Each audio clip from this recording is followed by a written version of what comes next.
What's going on, y'all? Thanks for checking in with Cali. Please like, subscribe if you haven't already. So here we are with the Chris Paul situation once again. Chris Paul, I'm reading the reports. Chris Paul is definitely, excited to be back with LA and talking to the media and things like that. He was saying it's a no-brainer for him to come back to LA. He wanted to finish his career here. He definitely had some great years here. Definitely probably the greatest years of his career was with the Clippers, honestly, because they were just a team that was playoff bound every year, guaranteed to go at least second round somewhere in there. And they were a championship contender in some people's eyes. And they were the most exciting team in the NBA for years, Lob City. And it was definitely due because of him, because of how he orchestrated the offense and how he was a superstar point guard himself.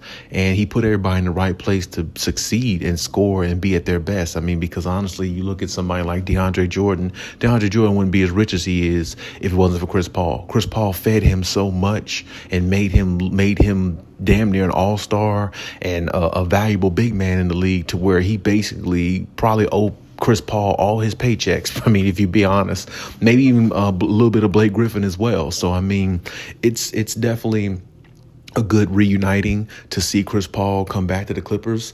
But we have to look at reality now. And hopefully, I think he'll definitely be able to benefit the Clippers coming off the bench in the second unit and giving them that balance that they need within the second unit of scoring, somebody getting the ball to the players how they need it, and maybe even helping the starting lineup, with the starting lineup players when he's inserted, in the rotation with them at times. So, I mean, it's one of those situations where it definitely can be fruitful for the Clippers, but it's only going to work.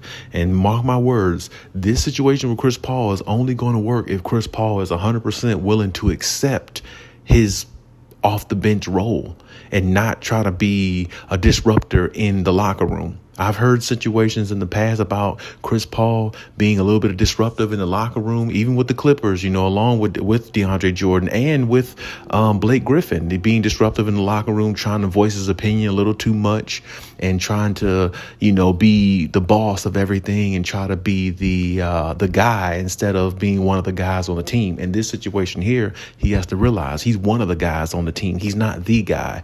And sometimes I think Chris Paul, based upon what certain teammates have came out and said about him throughout the years, which is not many, because he's always been a decent teammate from what I see for the most part anyway. But for certain teammates coming out saying that he can get under your skin, say certain things, try to rile people up, and try to change offenses and do things his way rather than listen to what the coaches have to say and how they think the situation or the game should be ran. Just because he has such a high IQ for basketball, sometimes that's a gift and a curse for Chris. And this is one of the situations where the Clippers, they're trying to win a championship, so they don't need no distractions. So as long as Chris Paul comes in here, understands his role, don't try to overstep his boundaries and step out of his square, everything will be fine. Kawhi's the guy, Harden's number 2 guy, and Bradley Beal came here to actually help the starting lineup and add his 2 cents to it, and hopefully he can help the Clippers help the Clippers have that 3rd or 4th guy offensively that they can make the starting lineup very, very formidable playing against other teams. And Chris Paul's job is to come off the bench in the second unit and direct the second unit how he sees fit, and he can pretty much direct guys how he needs to and be the coach on the floor that he actually partitions to be when he plays the game. So as long as he does that and don't overstep his boundary with Ty Lue, because I remember situations back in the day he had problems with Doc Rivers and stuff like that too, being very, very aggressive in his tone and how he talks and how he comes off, just because his IQ is so high. And you have a lot of players like that. Just because their IQ is high, they feel like they can pretty much dominate everybody on the team, even the coaching staff. I mean, I've even heard situations like that about LeBron back in the day, because LeBron has a high IQ in basketball too. A lot of people say he can be a coach, and he's basically a coach on the floor. Well, Chris Paul's one of those guys as well. So hopefully Chris Paul comes in with the right mentality, understands his role, and understand where he is in his career. Even though he's on a team that's contending for a championship in the Clippers, now you're not the guy now, and you can't voice your opinion but so much. You could be a leader on the team. You could say things to get the guys going. You could put them in the best position to score and be at their best, and you chip in with 10 points and maybe 7, 8 assists a game with 1 or 2 turnovers or less. And that's pretty much all Chris Paul's asked to do at this point. So as long as he has that mentality, as long as he keeps that in his mind and plays every game with that mentality, and he's healthy, which last year I think he played 81 or all 82 games last year, which is definitely a plus for somebody his age. That's definitely what the Clippers are going to need. That's definitely the type of orchestration they're going to need from a guy like him who has an IQ the way he does.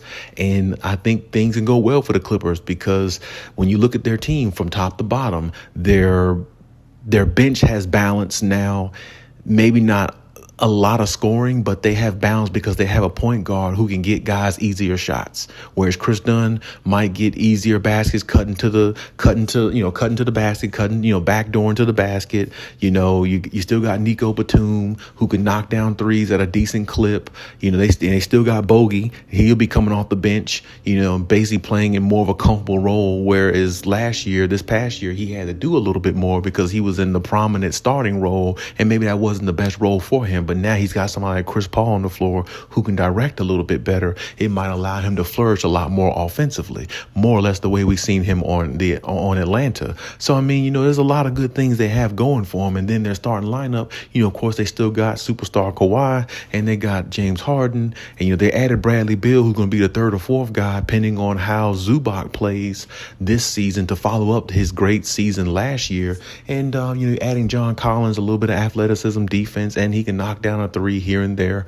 I think that's going to bode well for them. So their balance all the way around is definitely a good nucleus, I think they have. And with Ty Lue coaching, hopefully everything gets put into place to where they can utilize their talents to succeed a lot of teams that they'll face in the regular season and be a superior team in the playoffs and be a contender that we always thought they should be. So everything is there for the Clippers. There's really no excuses. Only thing that really can stop them is the same thing that stopped them in the past, which is injuries. So hopefully Kawhi and the rest of them can stay healthy and just be healthy for the playoffs. I'm not really too much concerned about the regular season. I am going to say this. I do want them to do well in the regular season, of course. If they can find their way to like a 2nd or 3rd seed in the West, that would be better for them, because I think they would have an easier first round matchup rather than a team like Denver in the first round. Get past the first round, go into the second, maybe go into the second a little bit fresh. Maybe you draw a 6 or 7 seed where you can beat them in 5 games and rest a couple of days before you go to the second round and play a team like Denver. Now you be ready for a team like that because you have more balanced scoring and you have more floor generals on the floor. You got more guys. Now, James Harden has a IQ as a point guard, but so does Chris Paul. Now you got 2 guys who can regulate an offense, and you still got Kawhi playing at a high level. Zubac is playing good on both ends of the floor. Then you add more athleticism with John Collins, and you're adding Bradley Beal, who can give you 17 and 20 points per game, maybe more if he fits this system a little bit better. Now the Clippers are looking like a championship team that nobody really wants to contend with.